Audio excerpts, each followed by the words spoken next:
Ang Ginoo manaa kaninyo. Manaa usab kaninyo.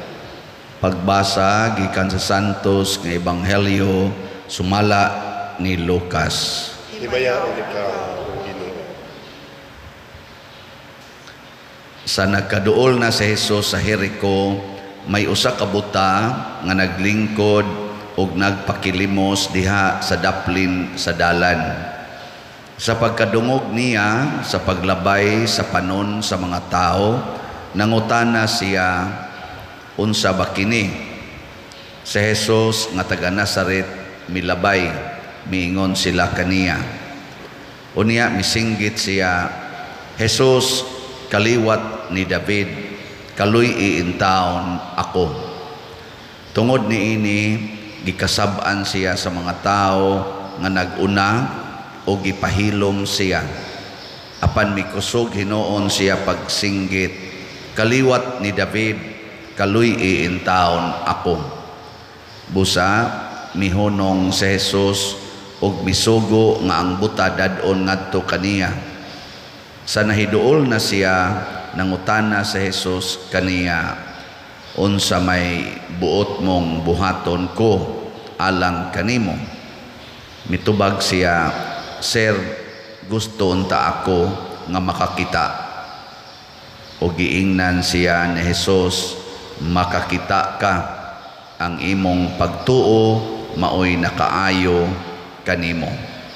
Og diha-diha nakakita siya og misunod kang Jesus og nagpasalamat sa Dios. Sa pagkakita niini sa mga tao, midayeg silang tanan sa Dios. Ang Ebanghelyo sa Ginoo. Daygon ikaw, O Kristo. Sa may inyong gusto, makakita mo o mabuta? Maayo. Way gustong mabuta, muna mangayo gitag healing.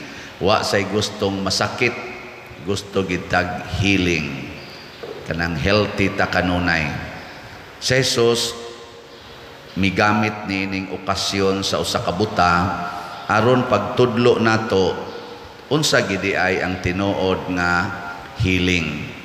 Duna dinhi siya'y labing minos duha ka requirements. Una, motuo gyud ta. Motuo ta ni Jesus. Motuo ta sa Ginoo. Nya ikaduha, atong ipaglalaban, mo fight ta para ni anang maong pagtuo. Di ta magpahuyang-huyang ba?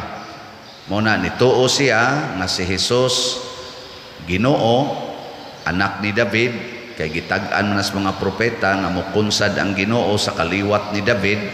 Tuo siya nga Ginoo si Jesus, gibadlong siya, gikasab-an, misamot hinuon siya singgit. So muna ang unang requirements. Kamo, nituo mo sa Ginoo. Nya inyong gipaglalaban. Panalitan ron, nituo ka nga ikaw giordinahan or gibindisyonan sa Ginoo sa sakramentos kaminyoon, asawa ka. Tuo ka na nga ikaw nahimo na rong asawa. Nya kung mangabit ang imong bana, imong ipaglalaban o imong buwagan?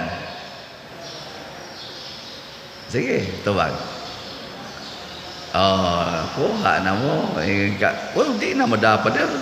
Buwagan. Wa na ka mo tuo nga asawa pa ka. Di ba? Wa ni mo bagi paglalaban ba?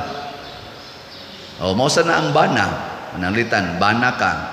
Gikasal ka. Nituo ka nga gihiusa na jud ka ni Kristo. Nya ningon as Kristo, ang gihiusa sa Dios dili buwagon sa tao. Tuo ka na, isip bana.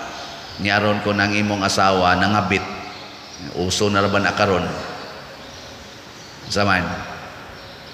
Buwagan o ipaglalaban? Lahi ra ba tanong kay ngato sa ingon mo fight ko makig-away. Anya, naaday sugo ang Ginoo, ang imong gituhuan nga Ginoo, naaday sugo nga pakig-away. Dili, ingon siya, higugmaa ang imong kaaway. So ang ato dayang paglalaban, ipaglalaban, ang gituhuan nato nga pulong. Mo na ang buta, wa gid siya masuko atong nangasaba niya. Ang iya ra gyud sentro ra gyud siya sa Ginoo. Mo na sakto. So ang healing nag-una gyud pagtuo. Mo na ningon si Kristo, ang imong pagtuo mo'y nakaayo nimo. Nya buta man to, nakakita. Daghan kay tag dili makita mga igsoon kung ang atong gamiton kini ra gyung rason. Sa unang pagbasa, gidayeg baya ni gidayeg sa Ginoo, no? Gipadayag ni San Juan. Gidayeg sa Ginoo ang simbahan sa Efeso tungod kay kuan kuno kay sila kanang nasayran ko nga imong nabuhat, imong paghago, ang imong pailob. Nasayran ko usab nga dili ka gusto sa daotang mga tao o giusisa mo kadtong nagpakaapostol og nakaplagan mo nga sila mga bakakon. Nagpailog ka o giantos mo ang mga kasakitan tungod kanako ug wala ka muangka. Nindot kay paminaw, no? Ingon ani ba ang inyong pagtuo sa Ginoo? Pero apan ang ikasaway ko kanimo mao nga wala ka na mahigugma kanako sama kaniadto. Ang say pasabot ani. Ako wa sabit ako kasabot. Naamang ko'y usahay nga sa atong pagtuos Ginoo nya daghan na kay tag nakatunan kahibaw na tas kamatuuran kay Ginoo. Ang resulta gusto nato nga i-impose ang atong nahibaw-an. Nya kung naay tawo nga dili mo dawat masuko ta, labi na gyud og mo kuan nato, mo kontra nato, masuko ta. Nya kanang tawo nga atong gikasuk-an hinimo sad na sa Ginoo, larawan og kasamahan sad na sa Ginoo. Dapat matud pas Ginoo maghigugmaay gid ta sama sa iyang paghigugma nato. Nya kay sila inikakita nila nga dili sakto. Ilamang saning ano ni? Dili ka gusto sa dautan nga tao o giusisa mo kadtong nagpakaapostol o nakaplagan mo nga sila mga bakakon. Ikakita nila sa mga bakakon ilamang itsapoy ra. Dili naman nila dawaton sa templo, dili na nila pasudlon sa ilang mga sinaguga, ilan ang butangag brand ba nga pagano, hugaw, makasasala. Kami ra gid diri kay sakto ning amo. Di ba na may daghang mga tao ana nga sila ra jud kunoy maluwas, kitang mga Katoliko duha-duhaan pa. O tinuod man sad. Pero ayaw isalikway. Kay kanang imong gisalikway, gihigugma sad nas Ginoo. Mao na mo resulta gyud sa panag-away. Ang nindot gyud mapuy-an sad nato ang tinuod nga gugma. Nya unsa may tinuod nga gugma gipangita sa Ginoo? Higugmaa ang imong kaaway. Mao ginay pinakanindot nga gugma. Okay, lingian na imong tupad. Ina mahigugma ka kaaway. Yang ano wa man ka mahigugma sa imong kaaway, kana mga libakira kayo, kana magsigi og daot nimo, nabuta na ka. Kay wa naman ka motuo nga kana ding imong kaaway, representative gyapon nas Ginoo. Wa na ka makakita sa Ginoo ni anang imong kaaway. Ang nindot nga makakita kas Ginoo sa imong kaaway. Ay nindot. Si Maria, mahal nga birhen ba? Maria, bunog man tog maayong iyang anak si Jesus, niya gilansang sa cross. Wa gyud masuko si Maria sa nag-among-among siyang anak ug nagpatay. Ngano man nakita gyud ni Maria nga kini sila mga anak ni sa amahan. Unya igsuon ni sa akong mga anak. Una nagpailob gyud si Maria. Nya ngano man sad niya babagi si Jesus nga mamatay. Nakakita man sa Maria nga mao ni ang kabubuton sa akong amahan. Wa siya mabuta ba? Mao ni ang kabubuton sa nagpadala aning akong anak. Nakita na niya. Sus, og makakita lang mo nga kabubuton din as Ginoo nga muuban gid ang inyong buhok, di gyud mo magpatina. Kung nakakita lang mo ba nga kana diyang inyong kilay nga nipis tangtangono na gininas Ginoo, gianam-anam na day kuha sa Ginoo, di jud ka mamadlis, di jud ka ma-insecure sa imong naong. Kung nakakita ka nga ang Ginoo di ay mo nagbuot anang imong naong, there is no insecurities, no? Kakita lang unta mo nga kini di ay atong baligya nga slat makapalangit di ay ni, di jud ka maglangan mo palit gidayon ka. Tinud aday gina kung makakita ka. Pero kung ang imong nakita nga ang imong security naagyod sa pagtigom og kwarta, naagyod sa pagpanindot sa imong balay, naas pagpanindot sa imong mga gadgets, mo na imong nakita nga kunuhay anak ka malipay, maproblema gyud ka ana. Mo na si Jesus niingon si Jesus, ang imong pagtuo maoy nakaayo nimo. Sa atong tubag sa Salmo nagkanayon ta, sila nga nakadaog pakanon sa kahoy sa kinabuhi. Sila nga nakadaog. Unsa man ning nakadaog? Pares buta. Wa siya ma-discourage, wa siya mabuta sa pagtan-aw nga si Jesus gining akong gihangyuan. Kamo lang dinhi inigsimba dayon lagkatog inigwalis pare. Ba? Di na maminaw ana tumba. Nganoan? Wa naman kakakita nga naay Ginoo. Magduka gyud ka nga na inigrosaryo nimo. Duha pa lang ka misteri. Inat ng baba. Tuog dayon. Ngano man na? Wa man kakakita nga naay Ginoo. Tan-awag makakita kag naay Ginoo sama nang nagmilagro kunuhay. Diha sa langit kita kag image sa biri bulob sigang matab, kita kag dancing san kuno. Allah di na gyud mga tog overnight adto ra mag-atang og kanus amo sidla kang adlaw. Nya magkinahanglan day tagingon ana, dili. Matud pa ni Kristo, akong mga pulong maoy puyi og makakita ka sa tinud-anay.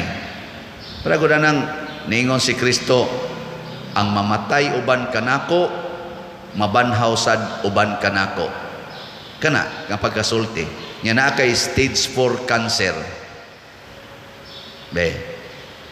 Unsa may imong struggle?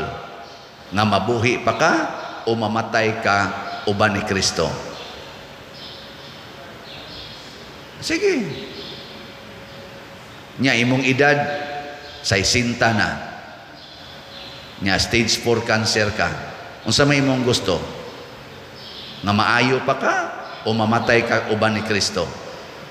Kung tinuod kang nituo, maningkamot kang mamatay ka uban ni Kristo. Kristo gani 33 pay edad, patay na, ikaw 60 na, ginansya na ka.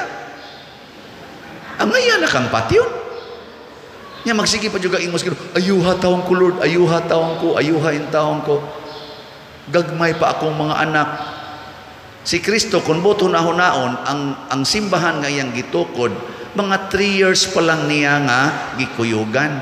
Unya teaching pagyud to, sugod pagyud sa teaching, 3 years pa lang, very young.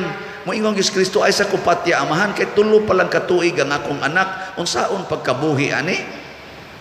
Unsaon paglambo nining maong simbahan nga tulo pa lang katuig, buangon pagyud ang kadaghanan akong gipili, ang 12 ka apostoles, ang usa nagbudhi nako, ang 11 nanagan, ang usa pagyud namakak pagyud katulo nako, kato pagyud akong gisaligan nga ginganlag Simon nga nahimong Pedro, gipamakak og katulo, wa pa gani katugtugaok ang manok, namakak na.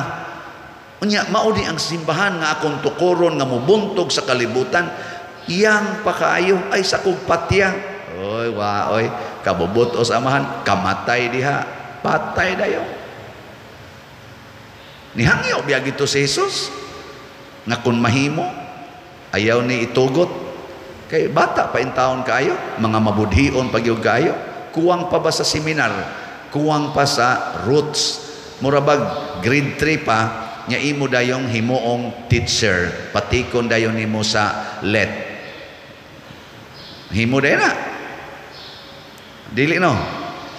Pero si Jesus nituman, si Maria mituman. Ang sa resulta, milambo ang simbahan. Milambo og milambo ni abot ni San Vicente Ferrer Parish, Liloan. Ana mo nang moingon sa ko, Ginoo in taon, may enta inig birthday nako, mahurot nagkahalin ang slot. Yang Ginoo ayaw diha pagsigig hunahuna na. Ang hunahuna ay hinoon nga di ka moundang og pamaligya og slot, mao na.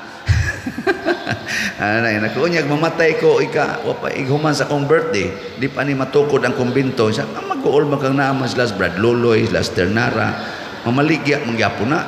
War ba ko'y salig ang mga naong nga Lord? Siya ay dili ikay mo salig, ari ka salig nako kay ako'y mo pili og puli nimo. Ikaw diha padayog baligya ang imong slot samtang makatingog pa ka, og di nakakatingog ako'y magbuot kinsay akong padayonon ana. Amo na ma-relax dayon ko. Tog dayon naraman dayon na, tog dayon na kamata pa ba ni ugma, oy karon buntag ni mata man siya, sige baligya na sa slot. Amo na baligya na sa ay nakamata pa man ugma, wa naman ni siguro kamata pa ba ni karon mo lakaw-lakaw ra ba karon sa kay sakyanan, o man ni siguro mabangga ni. Oh, di at least nakabaligya ko karon, kamo na lay padayon sunod kay pilion ra man sad mo sa Ginoo, no? Kamo sang nakadungog pamalit sa dayon mo, di san mo kapalit nya mamatay mo, basin ang inyong anak nakatong nakadawat sa mga limos ba, masig bahinan din nga mo palit sa kugamay kay saad ba ginis mamang mo palit nya namatay mahinoon kaning limos ako ning ihurot og palit. Di magsige tag pangandoy mahinta og napay daghang mamatay kay dako-dako da kay ang tanan yung limos mo gi palit. Simbako sa no, pero ang sao kabubuton ginas Ginoo.